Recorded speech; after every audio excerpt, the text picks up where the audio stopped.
Very good morning. Myself, Dr. Nakum. Our today's topics are hospital-acquired infection and emerging and re-emerging diseases. We first start with hospital-acquired infection. Now, introduction. Hospital-acquired infection is one type of cross infection which is caused by one patient to another or by doctors or nurse or other hospital staff while in hospital. High frequency of nosocomial infection is evidence of poor quality of healthcare service delivery. Now comes to the definition of hospital-acquired infection or nosocomial infection. Nosocomial infection are the infections acquired during hospital care which are not present or not in incubating at the time of admission. They occur generally more than 48 hours after the admission. Infection occurring in patient receiving treatment in any healthcare facility or infection acquired by staff or visitors to the hospital or other healthcare setting also considered nosocomial infections. There are simplified criteria for surveillance of nosocomial infections. According to the type of infection, criteria different. First, surgical site infection. For that criteria, any purulent discharge or abscess or spreading cellulitis at a surgical site during the month after the operation. The second, urinary infection has simplified criteria. A positive urine culture, one or two species with at least 10 raised to 5 bacteria per ml with or without any clinical symptoms.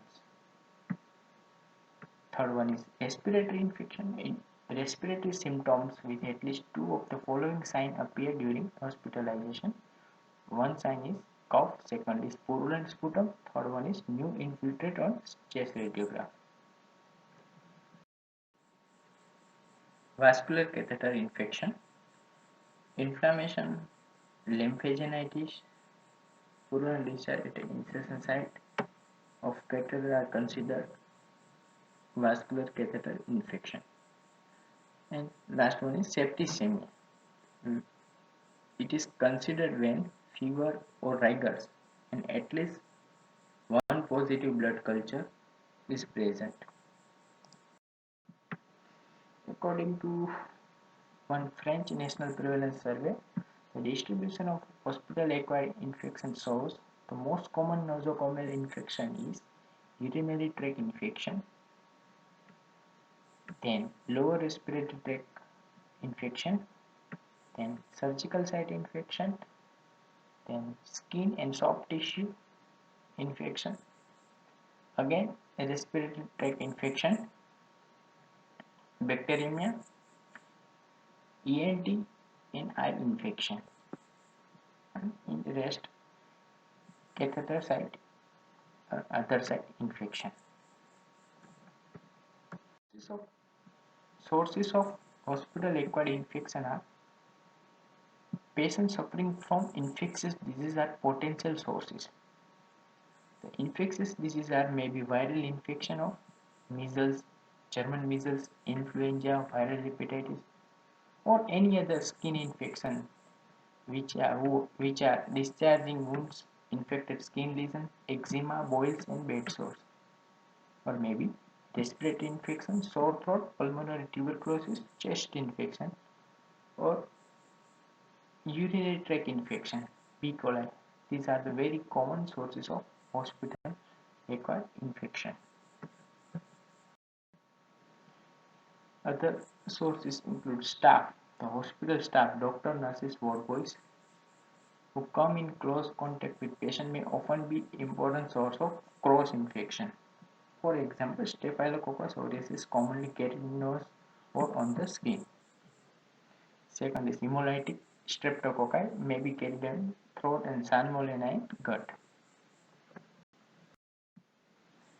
Environmental sources are hospital dust, linen, bedclothes, furniture, sinks, basins, door handles, even the air, which are laden with microorganisms, thus important source of infection. Now come how hospital acquired infection is spread to other patients. The commonest route are following. First one is direct contact. Organism may be transferred directly from hand of nurse, doctor to a susceptible patient. Second thing is droplet infection. Any droplet released from the nose and throat through coughing or sneezing. Airborne particles. Fourth one is release of hospital dust into the air. Fifth one is hospital procedure, various hospital procedure. One is catheterization, second is intravenous procedure, third is infected catgut, dressing material, sputum cups, bed pans and urinals. All of above are the roots of. So now who are recipients? All the patients in hospital potential recipient of cross infection, especially those who are on corticosteroid therapy or immunocompromised patient. Cross infection is greater in intensive care unit, urological, geriatric ward, and in special baby care unit like SNCU, NICU. There are some preventive measures which are helpful for prevention of hospital acquired infection. Main measures are first one is isolation. Any infectious patient must be isolated and there should be no mix of susceptible patient with the isolated patient. Second one is hospital staff. Those hospital staff who are suffering from skin diseases, sore throats, common cold, ear infection, diarrhea, dysentery, other infectious ailments should be kept away from work. They should also take care of personal hygiene, should change their aprons and outer clothing. The most common route of infection is via hand. That's why hand washing can prevent hospital acquired infection. Hand washing with soap and water is not sufficient. It requires alcohol-based disinfectant. Fourth one is dust control. Hospital dust contains numerous bacteria viruses. That's why they need suppression while sweeping, dusting and bed making with wet dusting and vacuum cleaning. Disinfection. All the articles used by patients should be disinfected. Also urine, feces and sputum of patients should be properly disinfected.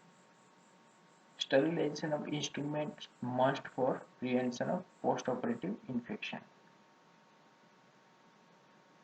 Now, control of droplet infection can be done by use of face mask, proper bed spacing, prevention of overcrowding, and ensuring adequate lighting and ventilation.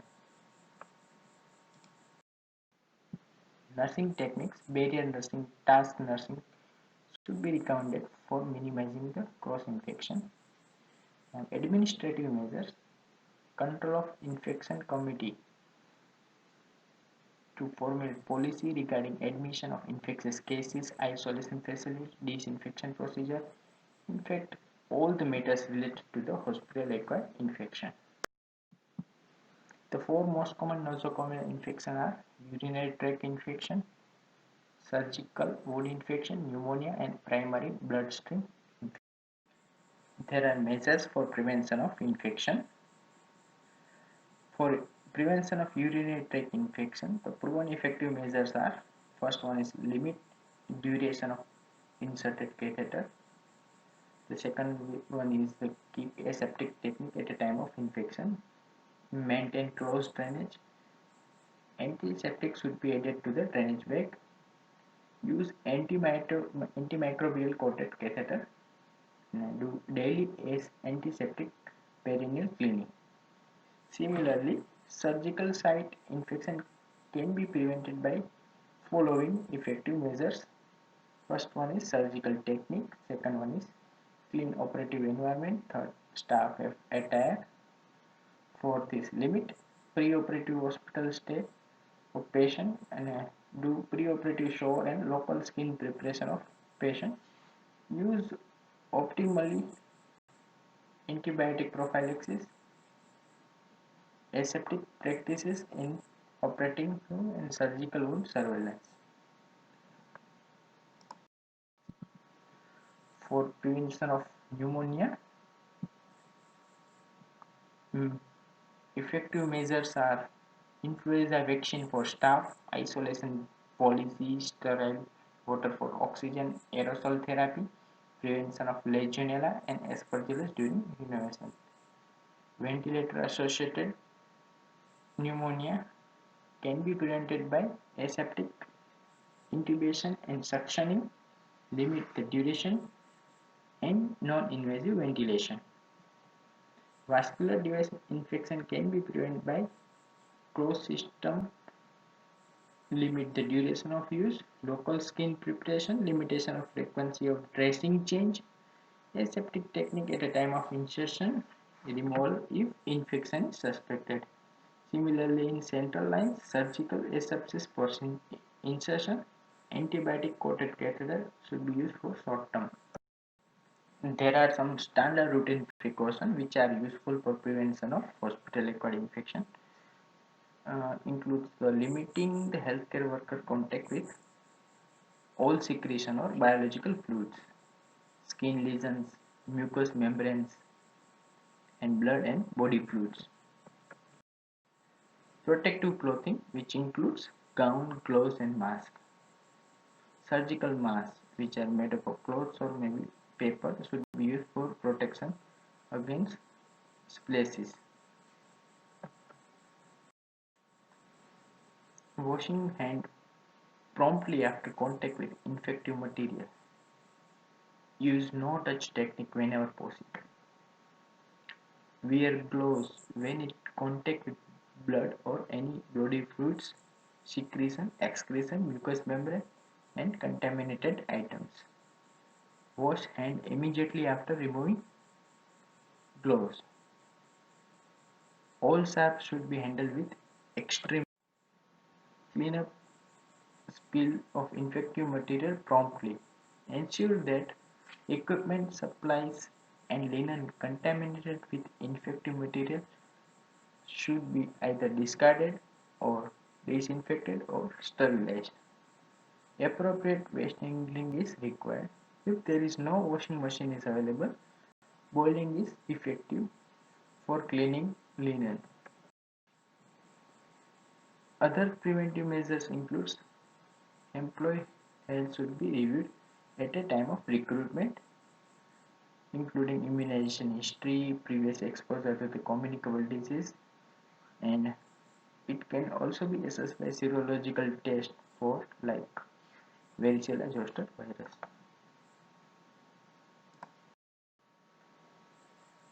Immunization recommended for staff: hepatitis A, B, yearly influenza, measles, mumps, rubella, tetanus, diphtheria, immunization against varicella. Montour test will be document a previous tuberculosis infection must be obtained at a time of baseline. Specific post-exposure policy must be developed and compliance ensured for that. Infection like HIV, hepatitis A virus, hepatitis B virus, hepatitis C virus, Neisseria meningitidis, Mycobacterium tuberculosis, varicella zoster virus, hepatitis E virus, Corynebacterium diphtheria, Bordetella pertussis, and rabies. All of above agent requires specific exposure policy. Thank you.